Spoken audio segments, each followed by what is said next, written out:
புதிய அரசிற்கான வேண்டுகோள் என்பது புதிய அரசு அமைப்பதில் இருக்கக்கூடிய சவாலிலிருந்தே அந்த அரசிற்கான வேண்டுகோளும் பெரிய ஒரு சவாலோடு தான் இருக்க போகிறது அப்படிங்கிறது தான்.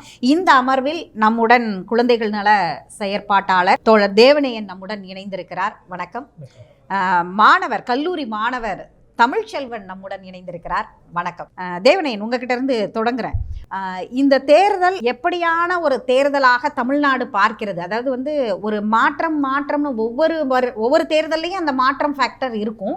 ஆனால் அந்த மாற்றம் மந்த்ரா இந்த முறைதான் முதல் முறையாக பார்க்க முடியுது. அப்படியான ஒன்றாக பார்க்குறீங்களா? இல்லை இந்த தேர்தலை நீங்கள் இதுவரைக்கும் முன்னிலை நிலவரத்தை எப்படி மதிப்பிடுறீங்க? அதாவது எப்பவுமே இந்த தேர்தல் அலை அப்படின்ட்டு, தேர்தல் அலை, தேர்தல் சுனாமி, தேர்தல் இது மாதிரி நிறைய வார்த்தைகள் சொல்லுவாங்க. இது ஒரு பெரிய ஒரு தேர்தல் சூறாவளி மாதிரி தான். என்ன நடந்திருக்குன்னா, இந்த உலகம் ஒரு டிஜிட்டல் உலகத்தில் இந்த டிஜிட்டல் உலகம் எந்த அளவுக்கான இம்பேக்ட் ஏற்படுத்தும் அப்படிங்கிறத இது வெளிப்படுத்தியிருக்கு. இதுக்கு முன்னாடி தமிழ்நாட்டில் இந்த மாதிரியான ஒரு டிஜிட்டல் இம்பேக்ட் ஏற்படுத்தணும் இல்லை. இப்போ பிற நாடுகள் பார்த்திங்கன்னா, இப்போ சமீபத்தில் நேபாளில் நடந்துச்சு. அது அதனுடைய மௌன புரட்சி அப்படிங்கிற வார்த்தையெல்லாம் பயன்படுத்தி நடந்து அரபு வசந்தத்தில் தொடங்கி ஆமாம்.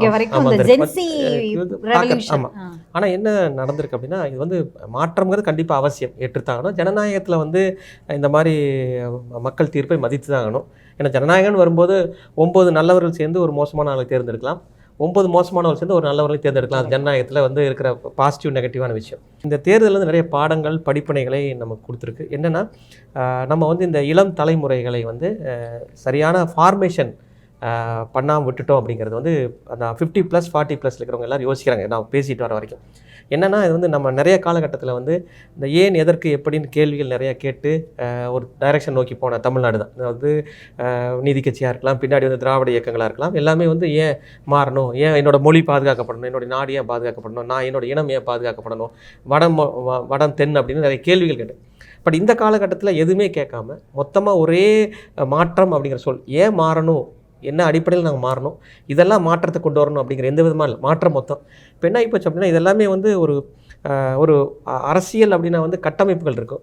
இப்போ இதெல்லாம் கும்பல்கள் கட்டமைப்பாக தான் மேலே வந்திருக்க மாதிரி இருக்குது. இப்போ இந்த கும்பல்கள்லாம் எப்போ அரசியல் தொண்டர்களாக மாறி, கட்சியாக மாறி, அது ஸ்ட்ரக்சர் ஆகி மேலே கூண்டு இருக்குது. இதை நம்ம பிளேயிங் கார்ட்ஸ், நம்ம சீட்டுக்கட்டுகளை அடுக்கின மாதிரியான ஒரு விஷயங்களாக தான் நான் பார்க்குறேன். ஆனால் என்னென்னா, ஒரு பெரிய சேலஞ்சஸ் இவங்களையும் ஒரு ஸ்ட்ரீம்லைன் பண்ணி அவங்கள பண்ணி கொண்டு வரக்கான விஷயங்கள் பண்ணணும். ஆனால் அந்தளவுக்கு அந்த தலைமைத்துவம் அந்த மாதிரி விஷயங்கள்லாம் இருக்கா அப்படிங்கிற ஒரு பெரிய கேள்வி வருகிற காலகட்டத்தில் என்ன நடக்க போகுதுன்னு தெரியல. நான் இது தமிழ்நாட்டில் இருக்கிற அந்த கட்டமைப்பில் ஒரு பேரிடராக தான் பார்க்குறேன். இந்த காலகட்டத்தில் பேரிடர் அப்படின்னா ஒரு டிசாஸ்டர். அது வெள்ளம், சுனாமி காலகட்டத்தில் பல்வேறு முன்முயற்சி எடுப்போம். இமீடியட்டாக என்ன பண்ணணும், ரிலீஃப் என்ன, ரீஹாபிலிட்டேஷன், அடுத்தது ரிலீஃப் அண்ட் ரீஹாபிலிட்டேஷன், அப்புறம் ரீபில்ட் என்ன, இதெல்லாம் இருக்குது.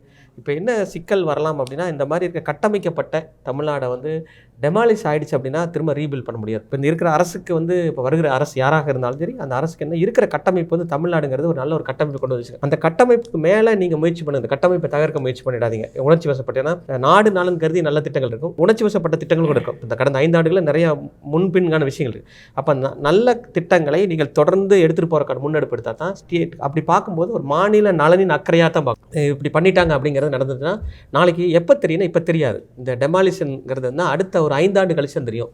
அது ரொம்ப சிக்கலான விஷயம். இப்போ அறிவுத்தளத்தில் தமிழ்நாட்டில் 50 விழுக்காடுக்குள்ள உயர்கல்வி போயிருக்கு, இத்தனை பர்சன்டேஜுக்கு மேலே ஸ்டேட் ஜிடிபி இன்க்ரீஸ் ஆகிருக்கு அப்படின்னா அதுக்கு மேலே கொண்டு போகிறக்கான முயற்சி தான் பண்ணணும்.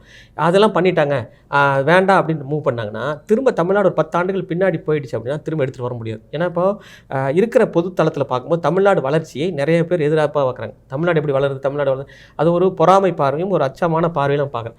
அப்படி வரும்போது அந்த மெயின் ஸ்ட்ரீமில் நம்மளையும் கொண்டு போய் விட்டுட்டாங்க அப்படின்னா, இப்போ நம்ம தமிழ்நாடு எப்படி இந்த 60 ஆண்டுகளுக்கு தமிழ்நாடு எப்படின்னா, கம்பேரிட்டிவ்லி நம்ம ஒரு மலேசியா, சிங்கப்பூர் அந்த மாதிரி கல்வி தளங்களை யூரோப்பிய நாடுகளை கம்பேர் பண்ணுற ஸ்டேஜ் வந்துருச்சு. அது நிறைய நேரத்தில் அது ஒரு சிக்கல் இருக்குது. அது வடக்கு தெற்குங்கிற விஷயத்தில் இருக்குது. நமக்கான பாரம்பரியம், நமக்கான இலக்கியம், நம்முடைய பார்வை.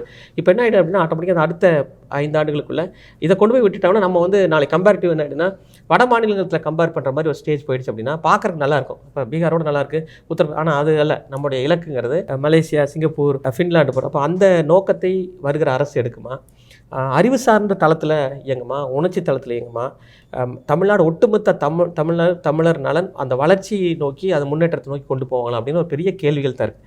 நீங்க சொன்னது மாதிரி அறிவுசார் தளத்திற்கும் உணர்ச்சி தளத்திற்கும் இடையேயான ஒரு தேர்தலாக தான் இந்த தேர்தல் முடிவுகளை இப்போதைக்கு நாம பார்த்துக்கிட்டு இருக்கோம். மாணவராக தமிழ்ச்செல்வன், நீங்க எப்படி பார்க்குறீங்க? ஏன்னா ஜென்சி தலைமுறையுடைய வாக்குகள் தான் இங்கே டெசிஷன் மேக்கிங்கா டிசைடிங் ஃபேக்டரா இருந்ததை பார்க்குறோம். இதை எப்படி பார்க்குறீங்க? இந்த டைம் போயிருக்க வாக்குகள் எண்ணிக்கையில் பார்க்கும்போது மாணவர்கள் அப்படியே அவங்களோட வாக்கு செலுத்திட்டாங்களோ, எதுவுமே பகுத்தாராயமாக செஞ்சுட்டாங்களோ அப்படின்ட்டு பார்க்குற மாதிரி இருக்குது.